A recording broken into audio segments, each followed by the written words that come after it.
کہ وہ تقریباً 25 سال پہلے مدینہ طیبہ سے خوشبو سونگھے تھے اور ان کو وہ خوشبو آپ کے کپڑوں میں سمجھ میں آئی اور آپ کے پاس انہوں نے محسوس کی وہ خوشبو چاہتے ہیں.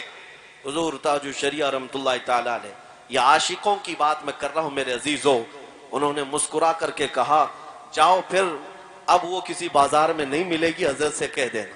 ہائے ہائے، نعرے تکبیر، نعرے رسالت، شہید اعظم کانفرنس، مسلک اعلی حضرت. واپس جاؤ اور کہہ دو اب وہ کسی بازار میں نہیں ملے گی. یہ کچھ راز کی باتیں ہیں جو افشا نہیں کیے جاتے ہیں. میرے عزیزوں، یہ جو خوشبوئیں تھیں یہ بازاروں سے ملنے والی خوشبوئیں نہیں، یہ میرے مصطفیٰ کے عشق کی خوشبو ہے.